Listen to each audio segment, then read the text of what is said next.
When I was 16 years old, I discovered the world of health and fitness, and I'd always been very active prior to that, but it was the first time that I had really taken health and fitness into my own hands because I had swam competitively all growing up from the time I was 4 until my freshman year of college. But when I was 16, that was the first time that I really started lifting and going to the gym, doing workouts outside of swimming competitively, and also like looking at my diet and trying to change my diet. And at first that was super innocent. I literally was just trying to become stronger and better so that I could be a better swimmer and just feel better. I thought that, those things were the way to do that, and they were. Like, I did see progress and I did gain muscle, and that helped me to become a better swimmer. But then I started focusing more on kind of the food element and more on the scale element. And that honestly caused me to kind of double down on those things. 4 years later,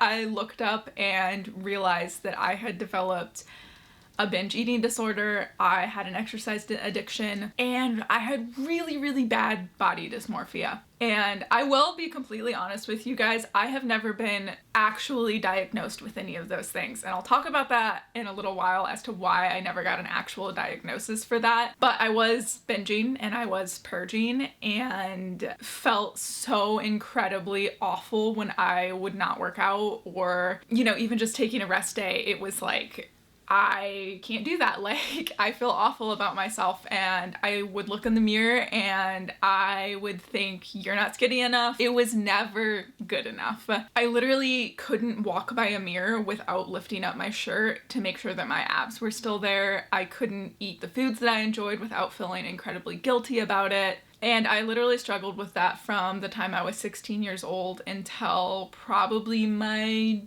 sophomore year of college was when I finally stopped that. And there's a lot of work that still came after that to be able to love and accept my body. One of the reasons that I stopped personal training is because I had a client that was trying to lose weight like very, very quickly and just really restricting. And I realized that as they were doing that I still felt connected to that. Like, I still was like, yes, that is the way, that is what you should do. And like, mentally I knew, no, like, that is not the way to healthfully lose weight. Like, you have to do it slowly. You have to focus on protein intake and building your strength and building more muscle and like doing it this healthy way.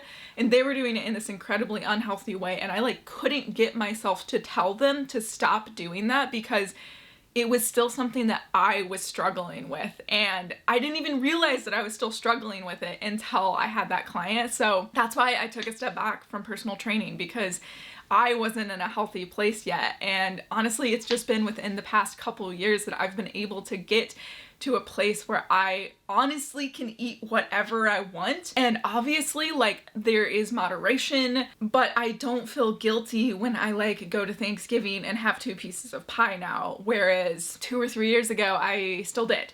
And so much has changed to get me to that place. And yes, I have gained weight, but I've also gained a lot of muscle. And I honestly really, really like the way that my body looks now. And honestly, I look healthier and I look happier, and I am happier than when I was trying to do everything in this super unhealthy way.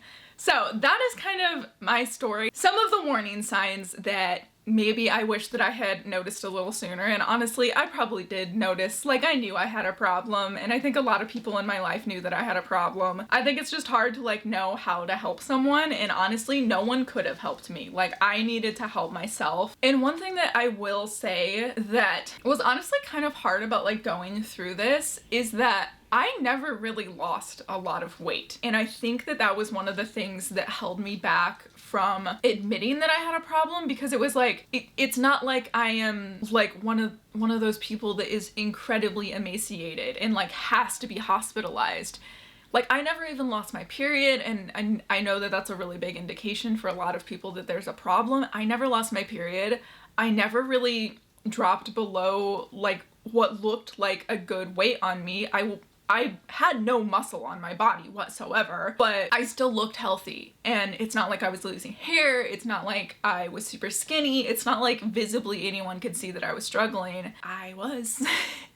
So I think before I go over the warning signs, like, I do just want you to know you do not have to be incredibly skinny. You do not have to look a certain way in order to be struggling with these things and in order to reach out for help. Like, it does not matter what you look like. It does not matter what you weigh. Do not think that you have to look a certain way for this to apply to you. So some of the warning signs, I already mentioned looking in the mirror. Like, if you literally cannot walk into the bathroom without lifting your shirt up to see if you still have abs, there's probably a problem there. If you are eating a very large meal and you immediately think to yourself, when can I go to the gym to work this off? That's a problem. If you feel anxious at family gatherings like Christmas, Thanksgiving, New Year's, anything like that, family work gatherings, anything where there is food, if you feel incredibly anxious at those events and you feel yourself like eyeing the dessert table but telling yourself that you can't have that, that is not normal or okay. Your diet should include things that bring you joy. If you're weighing yourself every single day and the number on the scale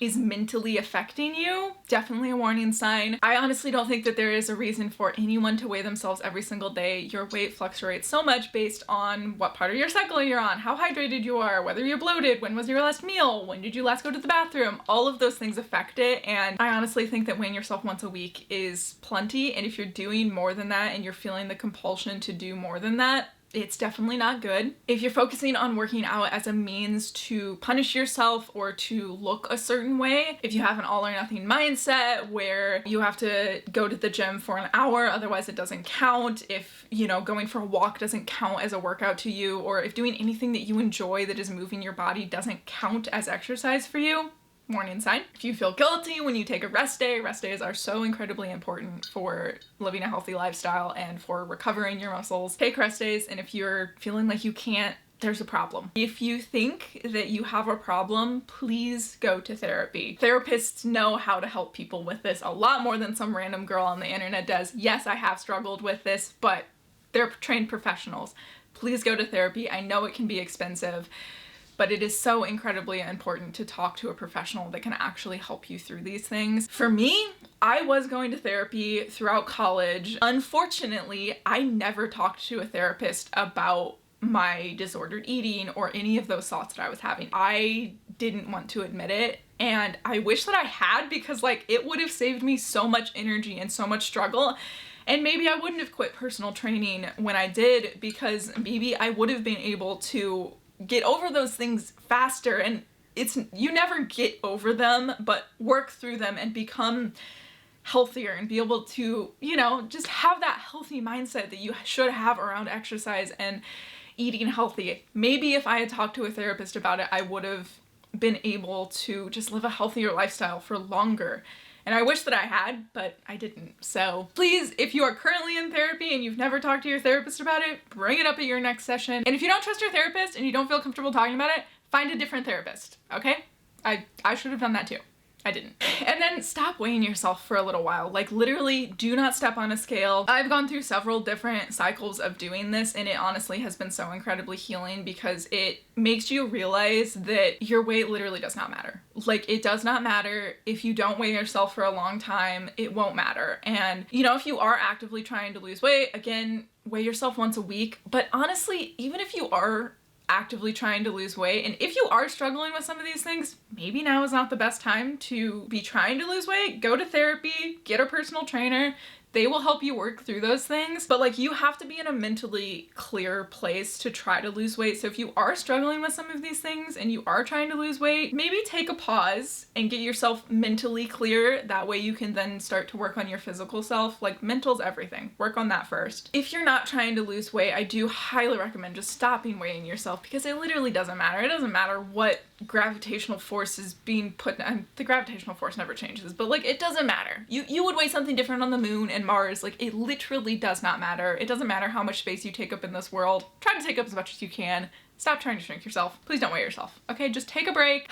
It'll help. And focus on things that have nothing to do with your physical appearance. This is seriously the thing that changed everything for me. It changed the game for me, and I can thank weightlifting for that 100%. It's so funny, because weightlifting is the thing that like changes your body composition the most, but it's the thing that makes you care the least about your body composition. And maybe it's a different workout for you. You have to find the thing that works for you. But for me, getting stronger in the gym was the thing that just changed everything for me. Like, it made me realize that my body is something that is capable of doing incredible things, and that how much I weigh doesn't affect that. Showing up at the gym every single week and trying to go for a new PR and trying to be the strongest version of yourself seriously just made me just not care. Like, I just didn't care how much I weighed, and if anything, I wanted to weigh more because I wanted to take up more space and I wanted to be stronger, and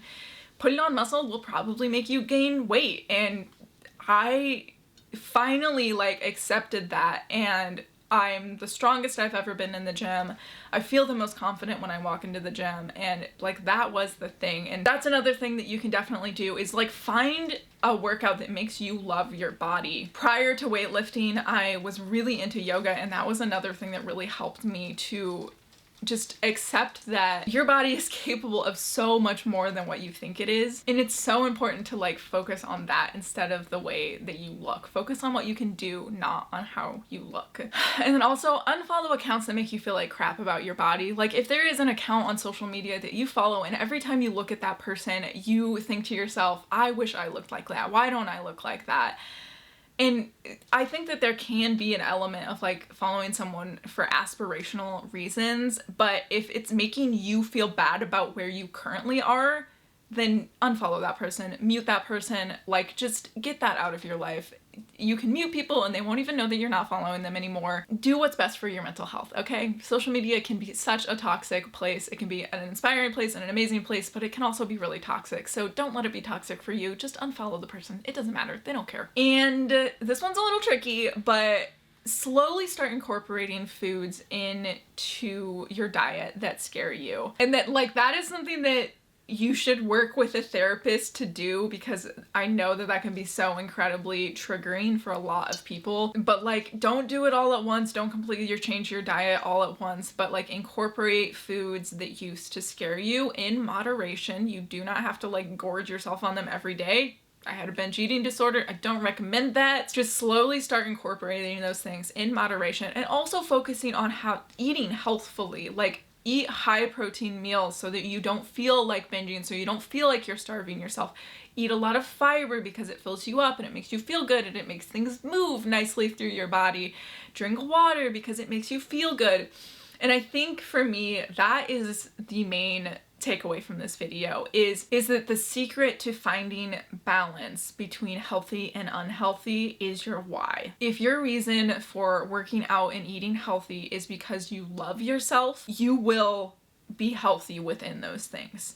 If it's because you're trying to change yourself, it is very likely that you will become unhealthy in those things. If you love your body and you're taking care of your body, you will want to do the things that support it the best. Like, as if you were caring for a small child, if you love that child, you're gonna do the things that are healthiest for that child. And it's the same thing for your body. If you are trying to become the healthiest version of yourself because you love yourself and because you know that you deserve that, you will live a healthy lifestyle, and these things won't become toxic or unhealthy for you. But you have to start with that why. And for me, I always focus on me when I'm 80 years old, and I want to be able to stand up and sit down by myself. And I know there's a lot of factors that can contribute to that, but if I do the things right now that support her, I know that I'm going to be doing it in a healthy way. Because if I am starving myself and I am over exercising and I'm not building strength because I'm trying to just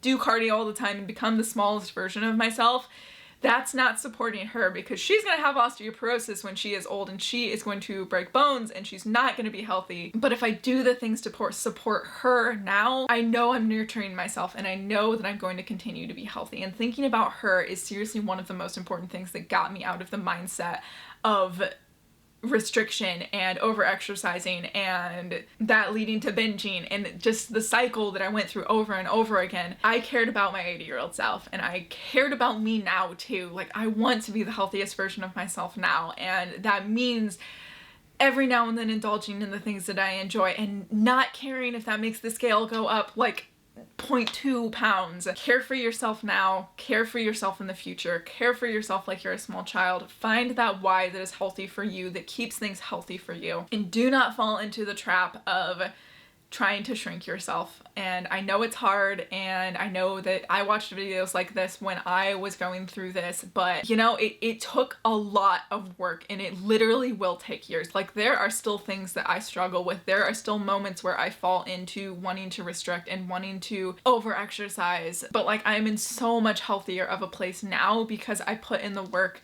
and I found the why that actually worked for me. So that is kind of my story. Again, there's a lot more that I could share, but I don't want to go too incredibly in depth. It was hard. It was hard getting to this place, but like, if you are in it right now, I promise that you can get out of it. I know it feels like you're never going to be able to exercise in a healthful way, and maybe you have to take a break from exercising for a little while and step back from it, but you will get there.